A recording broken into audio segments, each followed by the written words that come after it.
사도행전 3장 1절에서 10절까지의 말씀입니다. 다 같이 일어나셔서 한 목소리로 봉독하겠습니다.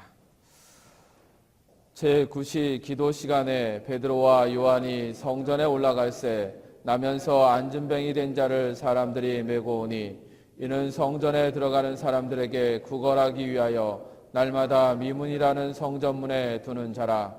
그가 베드로와 요한이 성전에 들어가려 함을 보고 구걸하거늘 베드로가 요한으로 더불어 주목하여 가로되 우리를 보라 하니 그가 저희에게 무엇을 얻을까 하여 바라보거늘 베드로가 가로되 은과 금은 내게 없거니와 내게 있는 것으로 내게 주노니 곧 나사렛 예수 그리스도의 이름으로 걸으라 하고 오른손을 잡아 일으키니 발과 발목이 곧 힘을 얻고 뛰어서서 걸으며 그들과 함께 성전으로 들어가면서 걷기도 하고 뛰기도 하며 하나님을 찬미하니 모든 백성이 그 걷는 것과 및 하나님을 찬미함을 보고 그 본래 성전 미문에 앉아 구걸하던 사람인 줄 알고 그를 당한 일을 인하여 심히 기이 여기며 놀라니라. 아멘.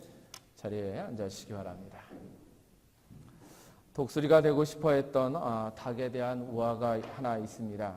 아주 멋지게 생긴 수탉이 있었는데 모두들 그 닭을 보고 세상에서 가장 멋진 하고 아주 힘센 닭이다라고 칭찬을 했습니다. 그 닭은 날카로운 발톱을 가지고 또 부리를 가지고 동네 웬만한 개들과 싸워서 이기었고 또 한 번은 암탉들을 공격한 여우를 물리칠 정도로 용맹하고 강하였습니다. 자신이 세상에서 제일 멋지고 강한 존재라고 생각하고 늘 뻐기면서 좀 이렇게 그런 자세로 가족들을 거닐고 다니는 것을 기뻐했습니다. 그러던 어느 날 담장 위에서 한가로이 농장 안을 가축들을 이제 보고 있었는데 하늘에서 커다란 독수리가 한 마리 쏜살같이 내려와서 돼지를 한 마리 낚아채고는 올라가는 것을 보았습니다. 그 순간 충격을 받았습니다. 자신보다 더 멋지고 힘센 존재가 있다는 것에 놀라기도 했고 자신도 독수리처럼 한번 해보고 싶다라는 생각이 너무나도 강렬하게 들었습니다. 그 다음 날부터 이 닭이 독수리처럼 돼지를 낚아채는 연습을 했습니다. 그리고 어느 날 정말 담장 위에 올라가서 독수리보다 더 큰 돼지를 자기는 낚아야겠다라고 생각하고 덤벼들었습니다. 그러다가 그만 돼지에 깔려서 거의 죽을 뻔한 지경에 처했습니다. 그 모든 것을 다 농장의 동물들이 보고 그 이후에 이 닭은 웃음거리와 조롱거리가 되었다는 이야기입니다. 우리가 승리의 삶을 위해서는 자신이 가지고 있는 능력을 정확하게 알고 행동해야 한다는 것입니다. 그리스도인들은 자신이 먼저 부족한 부분이 무엇인지를 좀 살펴보고 주님께 채워달라고 간구해야 한다는 것이죠.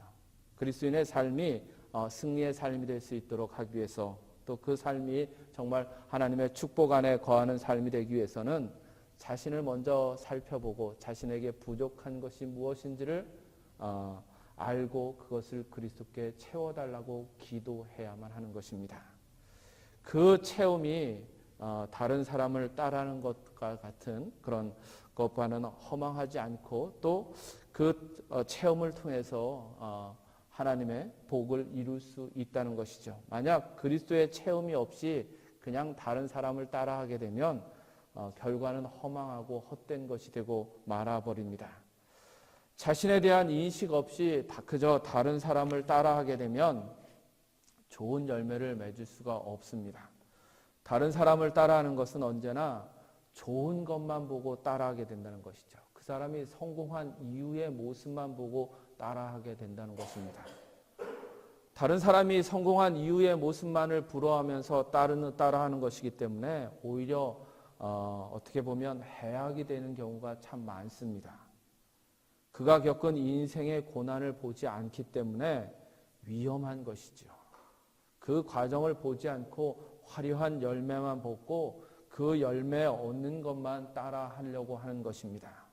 그러나 인생에는 모두 다 시련을 견디어내고 이겨내는 과정들이 다 있습니다. 우리가 따라하고 싶은 사람의 인생에도 아주 쓰디쓴 아픔과 좌절의 경험이 있다는 것이죠. 그 과정을 다 빼놓고 성공한 모습만 따라한다면 결코 승리할 수 없는 것입니다. 그것은 사상누각을 세우는 것과 마찬가지다라고 할 수 있습니다. 본문은 베드로가 성령을 받고 요한과 함께 성전에 올라가서 성전 미문에 안진뱅이를 이제 일으켜 세우는 그런 말씀입니다. 안진뱅이는 무엇을 얻을까 하며 이 베드로와 요한을 바라보고 요한과 베드로는 그를 불쌍히 여겨서 베드로가 그를 잡아 일으켜 세웁니다. 그 일은 모든 백성이 하나님을 찬미하는 사건이 되었고 또 놀라움으로 인하여서 서로 이야기하는 그런 귀한 사건이 되게 됩니다. 성령을 받아서 행한 이 베드로의 기적은 사도들이 나가서 전도의 사명을 감당했던 아주 대표적인 이야기로 성경에 기록되어 있고 사람들의 기억 속에 남습니다. 예수님을 믿고 따랐던 사도들에게도 예수님과 같이 치유의 능력이 있다라는 소식은 사람들에게 아주 놀라운 그런 충격을 주는 이야기였습니다. 예수님에게만 있었던 그 능력, 예수님이 나타냈던 그 능력을 이제 사도들이 그를 따르는 제자들에게 똑같은 능력이 나타나고 있다는 것이 사람들에겐 많은 충격을 주고 있는 것이지요. 성령의 충만함을 받은 그리스도인은 이와 같은 일을 행할 수 있다는 것을 먼저 믿으시길 바랍니다. 그런데 이 사건에서 우리가 좀 주목해야 보아야 할 것이 있는데 그건 뭐냐? 베드로가 안진뱅이에게 했던 이야기입니다. 6절의 말씀을 우리 함께 좀 보겠습니다. 6절의 말씀입니다. 함께 있습니다. 베드로가 가로되 은과 금은 내게 없거니와 내게 있는 것으로 내게 주노니 곧 나사렛 예수 그리스도의 이름으로 걸으라 하고. 아멘. 이 말을 좀 분석해 보면 먼저 베드로는 안진뱅이를 보던 그 눈을 거두어서 자기 자신을 들여다보게 된다는 것이죠. 내게 있는 것이 무엇인지를 보게 된다는 겁니다. 불쌍히 여기어서 베드로를 보았던 그 눈을 거두어서 자신에게 정말 무엇이 있는지를 보게 된다는 겁니다. 그리고 자신이 가진 능력과 힘을 정확하게 인식하게 됩니다. 그는 제자로서 금과 은은 없지만 예수 그리스도의 이름을 가지고 세상에 나왔다라는 것, 그것을 알게 된다는 것이죠. 그러므로 그가 가진 것은 그리스도의 이름이었습니다. 그는 그리스도의 이름을 가졌으며 또 그 이름이 안진뱅이를 일으킬 수 있는 능력이 있음을 알았다는 것이죠. 자신이 가지고 있는 것이 그리스도의 이름이며 그리스도의 이름은 안진뱅이를 일으킬 수 있는 권세가 있는 이름이라는 것을 아는 것입니다. 그리스도인들이 가져야 할 능력이 바로 이것이라 믿습니다. 우리는 지금 무엇을 가지고 있습니까? 금과 은을 가지고 있지는 않습니까? 그리스도의 이름을 가지고 있지 않습니까? 만약 그리스도의 이름을 가지고 있다면 그 이름이 안진뱅이를 일으킬 수 있는 능력이 있음을 믿습니까?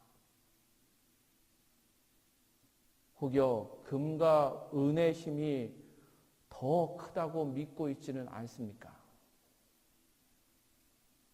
오늘 우리는 이 본문을 통해서 그리스도의 이름에 있는 권세와 그리고 능력 그리고 그 이름을 가지고 있는 우리에게 주어진 능력이 무엇인지를 살펴보길 원합니다.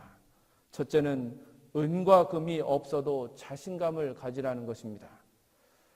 세상은 점점 더 물질 만능주의가 되어가고 있어서 물질의 풍요에 따라서 인생을 대하는 태도가 결정됩니다.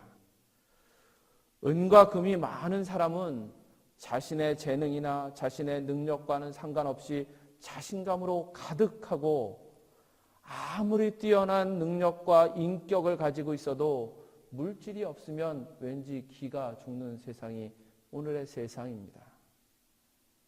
그야말로 유전무죄, 무전유죄라는 말이 일상생활에서 실감나는 것이 오늘의 세상이지요.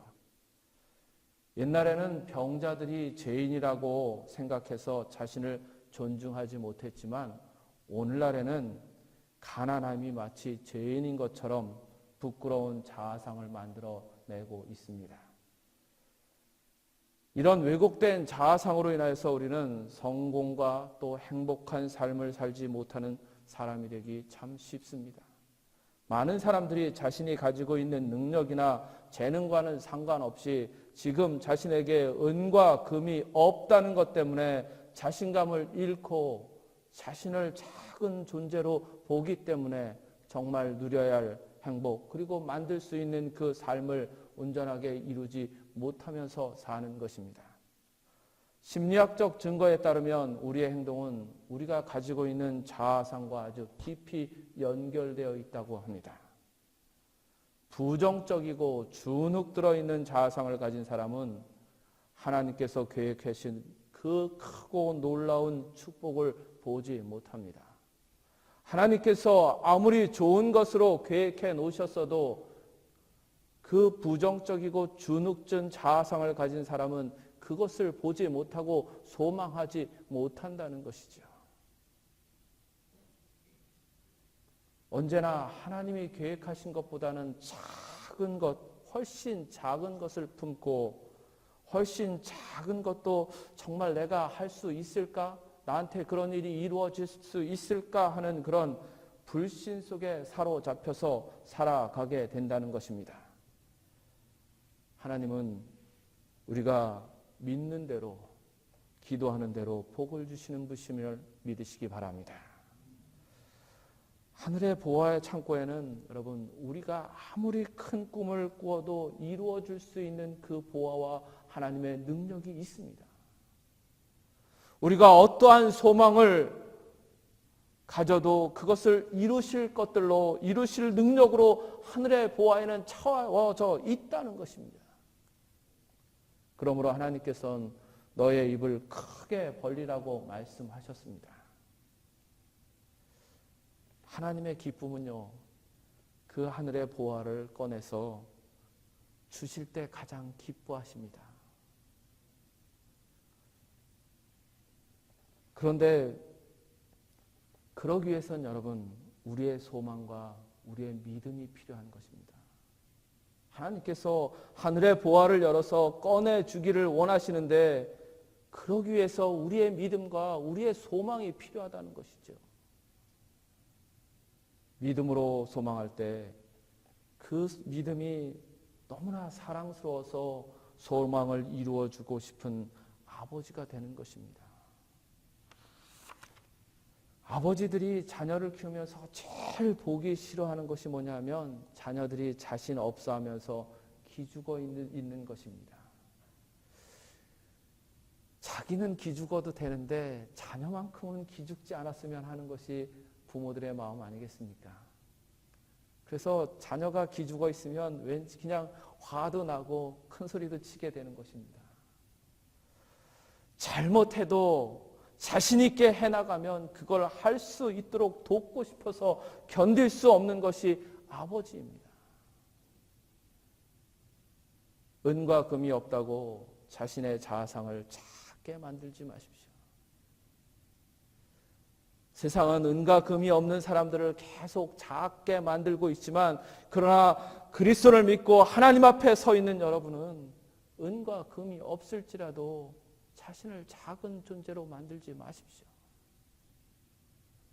베드로처럼 은과 금이 없어도 예수님의 이름으로 자신에게 축복을 선언하시고 이웃에게 축복을 선언하십시오.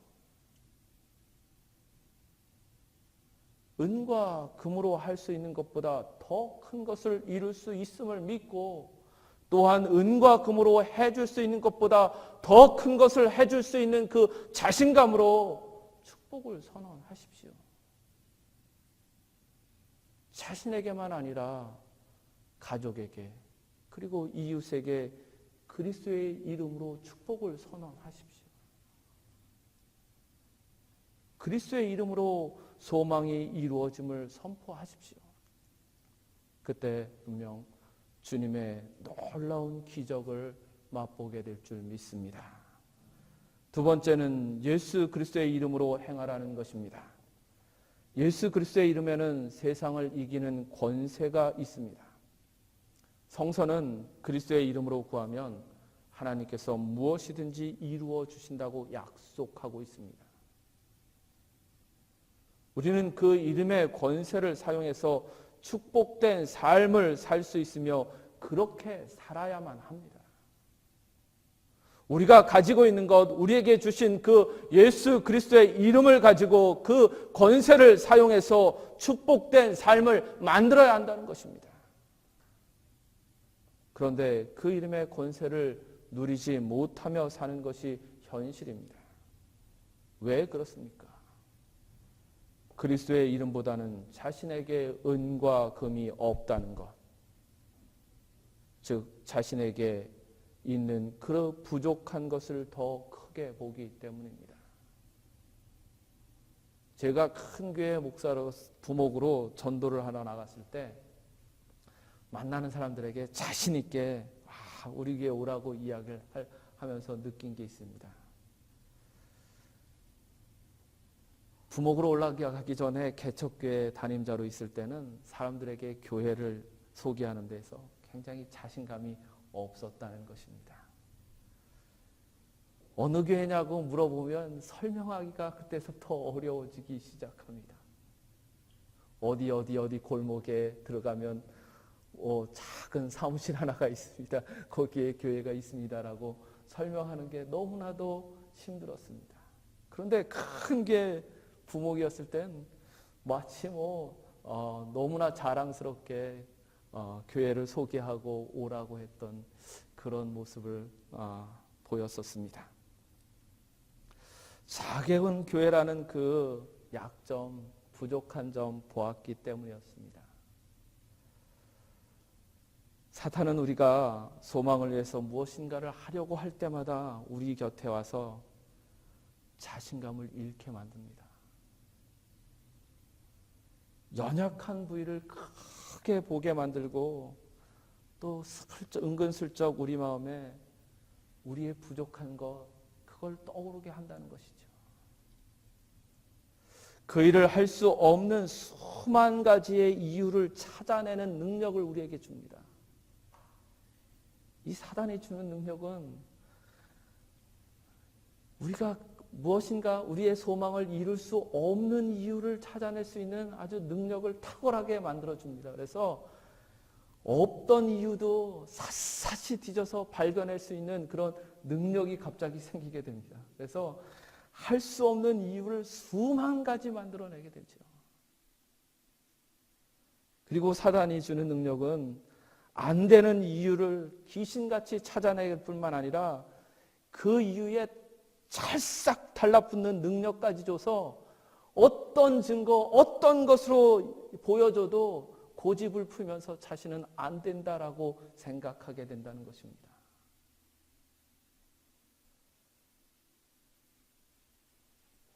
베드로는 무엇을 얻을까 하는 바람으로 쳐다보고 있는 안진뱅이에게 은과 금은 줄 수 없다라고 합니다.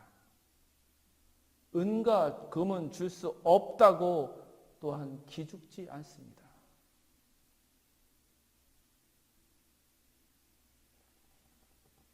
베드로는 안진뱅이를 일으켜 세우지 못하는 이유를 찾지 않았습니다. 자신에게 은과 금이 없어도, 자신에게 부족한 점이 있어도 안진뱅이를 일으킬 수 없는 이유를 찾지 않았습니다. 자신에게 능력이 없다는 거 보지 않았습니다. 그는 안 되는 이유를 찾는 대신 그리스도께서 하실 수 있다는 것을 보았고 믿었습니다. 그리스도의 이름으로 할 수 있다는 것을 본 것이지요. 그러므로 그는 예수 그리스도의 이름으로 안진뱅이를 잡아 일으켜 세웠습니다. 은과 금을 주는 것보다 더 큰 기쁨과 더 큰 복을 그 안진뱅이에게 준 것이죠. 평생의 소망을 이루어 주었던 것입니다. 약점이 없는 사람, 부족함이 없는 사람, 안 되는 이유가 없는 사람 세상에 없습니다. 소망을 쫓아 행하려고 하면 제일 먼저 떠오르는 것이 그 부족한 점이고 약점이고 안 되는 이유입니다. 그러나 사랑하는 성도 여러분, 그 안 되는 이유를 보지 마시고 예수 그리스도의 이름으로 행하십시오. 그리스도의 이름에는 분명 권세가 있습니다. 우리의 삶의 승리를 가져오는 권세가 있다는 것을 여러분 믿고 그리스도의 이름으로 행하십시오. 그리스도의 이름으로 행하면 세상을 이기는 승리의 기쁨을 얻게 될 줄 믿습니다. 세 번째는 자신을 그리스도의 능력이 있는 사람으로 보라는 것입니다. 베드로 사도에게는 다른 제자들과 조금 다른 경험이 있습니다. 한밤중에 배를 타고 가는데 무리를 걸어오시는 주님께를 봅니다. 그리고 베드로는 자신도 그렇게 걷게 해달라고 요청을 하지요. 주님은 그것을 허락하셔서 그때 베드로는 잠시나마 주님이 하신 것처럼 무리를 걸었습니다. 주님이 하시듯 자신도 할 수 있다는 마음으로 무리의 발을 내딛는 것이지요. 그 경험은 여러분 결코 잊지 못했을 것입니다. 성령님은 베드로에게 그 놀라운 경험을 생각나게 하신 것입니다. 성령은 우리로 주님의 말씀과 또 주님께서 우리에게 주신 능력을 생각나게 하는 것입니다. 특별히 성령께서 우리에게 생각나는 것게 하시는 것은 여러분 우리에게 주신 주님의 은혜를 기억하게 하셔서 세상을 이길 수 있었던 것을 생각나게 하시는 것입니다. 실패하고 실수했던 것 생각나게 하시는 것이 아니라 우리가 그리스도의 이름으로 승리했던 것, 그리스도의 이름으로 이루었던 것, 그 은혜의 사건을 기억나게 하시는 것이죠. 성령을 체험한 후에 그 마가의 다락방에서 성령을 체험한 후에 베드로에게나 변하는 자신을 갈릴리 어부로 혹은 대제사장의 뜰에서 도망친 그 부끄러운 제자로 자신을 보지 않고 예수 그리스도께서 능력 있게 하셨던 그 자신을 그렇게 만들었던 자신을 보게 했다는 것입니다. 그리스도께서 자신을 무리를 걸을 수 있는 자로 만들어 주셨다는 것을 그렇게 자신을 보게 된 것입니다. 우리는 이와 같이 성령을 통해서 우리의 자상을 바꿔야만 합니다. 그리스도의 능력을 가진 자로서의 자상을 가져야 한다는 것이죠. 실패하고 실수하였던 그 부끄러운 존재로 보지 말고 예수의 능력이 있는 자, 예수님의 능력을 사용했던 자로서의 자상을 가져야 한다는 겁니다. 이 세상의 경험과 지식으로 자신을 보는 그런 틀에서 이제 벗어나서 예수 그리스도의 능력으로 가득한 자신을 보시길 바랍니다. 믿음으로 주님께서는 주님보다 더 큰 일을 할 수 있는 자들이라고 말씀하셨습니다. 믿음으로 주님보다 더 큰 능력을 행하시는 그런 자신의 모습을 바라보시길 바랍니다. 정말 주의 능력으로 그 능력으로 덧입혀져 있는 자신을 살펴보시고 정말 그런 자아상을 가지시고 믿음 생활하시기를 간절히 바랍니다.